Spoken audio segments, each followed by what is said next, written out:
Okay, so we left off. The trolls had come out and they grabbed one of the rhinos. "I'm too skinny," the rhino cried, kicking and crashing about. "Way too skinny." "Save him," Uncle Floyd shouted. And that was when the first of 28 more amazing things happened in that tunnel.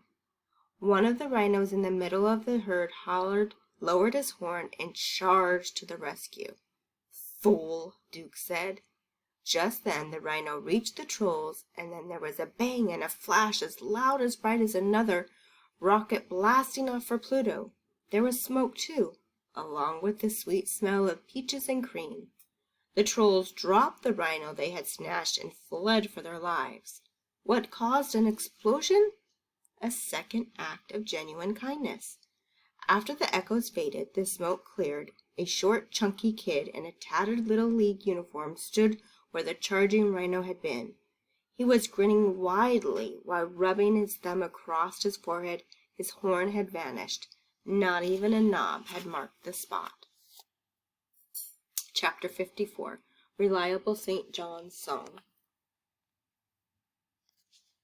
From then on, there was no shortages of genuine acts of kindness in that tunnel, as the remaining rhinos charged at rock trolls who sprang out from the side tunnels. A few bullies acted more interested in being changed back into a boy or girl than sacrificing themselves to save someone else.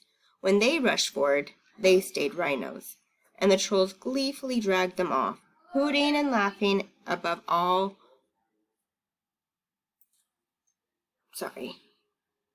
When they rushed forward, they stayed rhinos, and the trolls gleefully dragged them off, hooting and laughing above the wailing. But another rhino has always unselfishly stepped forward to save the day with the true act of genuine kindness. Eventually, even the selfish bullies learned their lesson, and the next time they tried their rescue, their motives were purer. Smoke and the sweet smell of peaches and cream rolled off them.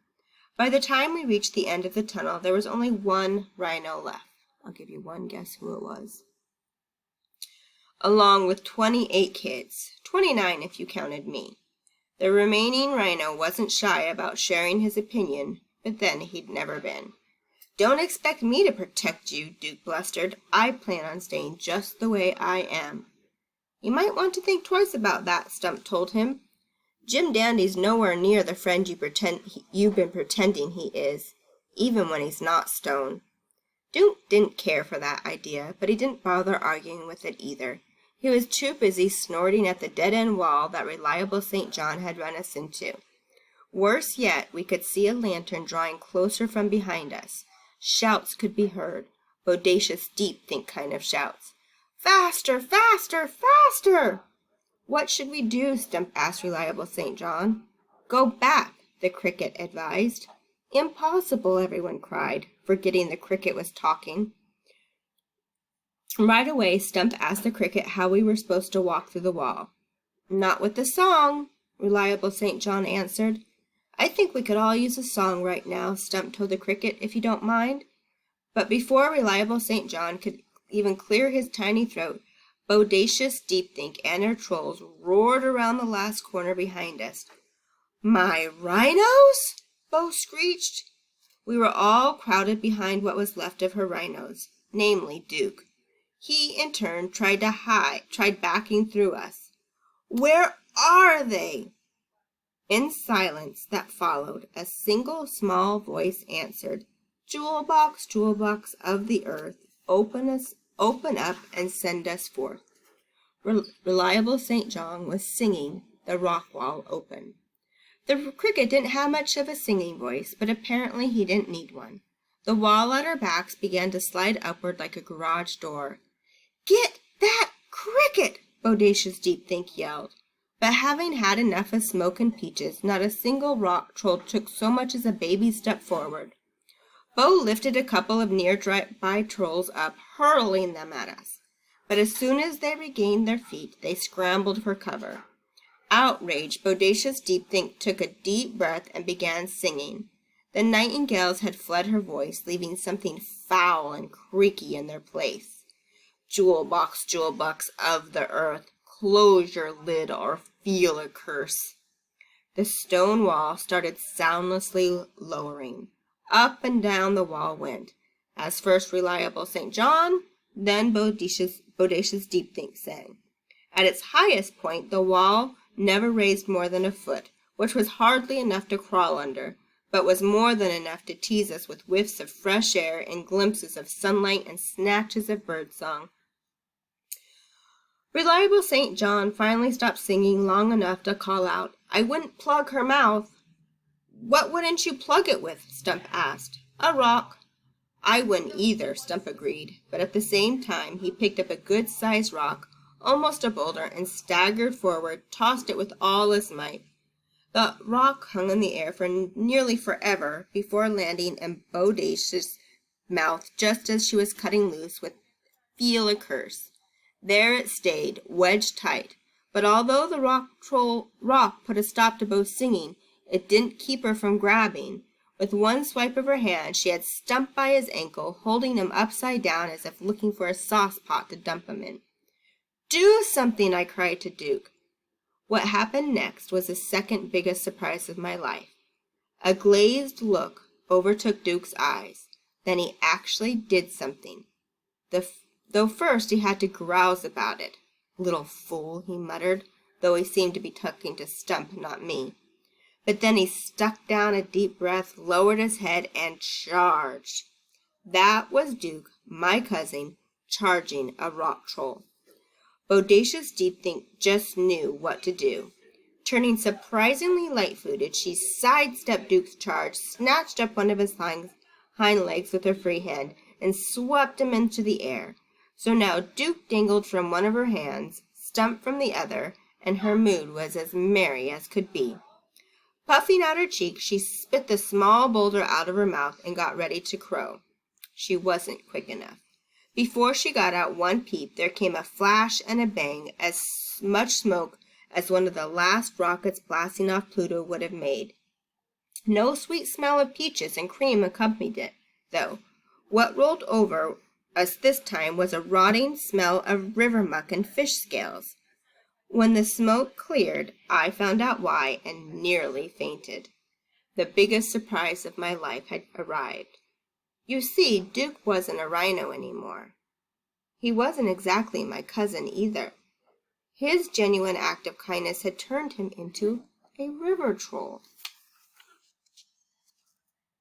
Guess who he was? Which river troll was he?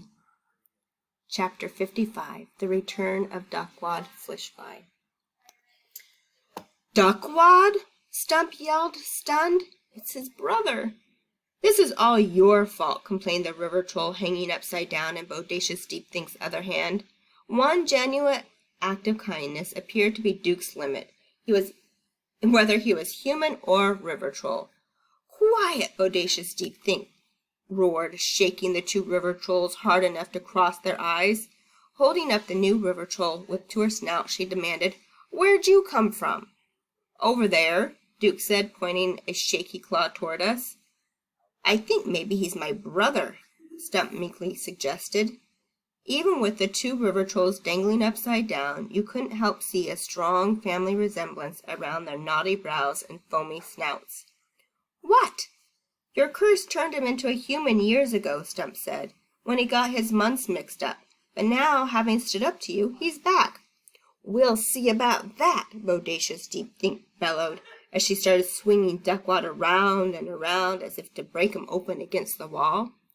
Strangely enough, hearing all this filled me with such a surge of hope that I nearly burst.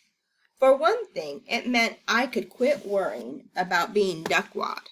Much as I'd come to like Stump, I didn't really want to be his brother. I was kind of used to being who I was, even if I was totally different from my sisters, even if turtles and toads and snakes were always looking me up. Finding out that Duke was Duckwad thrilled me so much that I did a foolish thing. I took a step forward and screamed at the top of my lungs, "Save them!" "Huh?" Bodacious Deep Think said, looking up. All the other kids stepped forward with me, shouting things like, "We will! Let's show her! Putting my foot!" And all the while the shouting was going on, Reliable St. John kept singing right on, singing the rock wall up. Not one of us turned and bolted for daylight, though we could have. High as the door had climbed, we wouldn't even had to duck our way out. Late afternoon sunlight was streaming from outside, making us feel as big as our shadows, which were like giants. We started for Bodacious Deepnik as one, stepping slowly but gaining speed. We stomped our feet, we pounded our chest, we howled like the wildest hyenas alive. We sounded so awful that Bodacious Deepnik dropped Stump and Duckwad to cover her ears. The two river trolls rolled to safety, but we didn't. We stormed on towards danger, determined to teach Bodacious Deepnik, the great rock troll, that she better at least think twice before trying to fatten up kids of any kind ever again. I'll never be sure if it was us or the sun pouring over the shoulders that frightened Bodacious Deepnik so terribly. But the great rock troll spun around with a yelp, stumbled away, climbing over the backs of other rock trolls to clatter off into the darkness. Her trolls followed, but not before I grabbed up a small rock, whipped out my slingshot, and smashed their lanterns with one pure luck shot. Turning towards our lantern, I broke it open too. The two shooting stars did several figure eights of joy before whizzing over our heads and out of the cave. We were watching them go when Reliable St. John called out, "I'm sure the door will stay open forever." In one mad dash, we raced out of the cave into the great outdoors, which on that day seemed far greater and fresher than grander before. While we'd been underground, the first green day of spring had sprung. Leaves had popped out everywhere. All around me stood kids in tattered, ripped clothes, who were laughing as if green was the funniest color in the world. Way below us at the bottom of the valley, the Mississippi flashed in the sunlight. From a distance it looked blue, not brown, and as pretty as a flower. We headed that way, calling hello to the birds and trees and anything else that cared to listen. We sniffed deeply on every breeze that came our way. Everything we heard made us laugh. We headed down there arm in arm, wearing one grin that was 29 people, 2 river trolls, and 1 cricket wide. Wow. So we figured out where Duckwad was. It was Duke, not Claire. And all those other bullies did their one genuine act of kindness and turned back to kids. Now we've got about 2 more chapters left to figure out what about everybody that was turned to stone. And the blue fairy.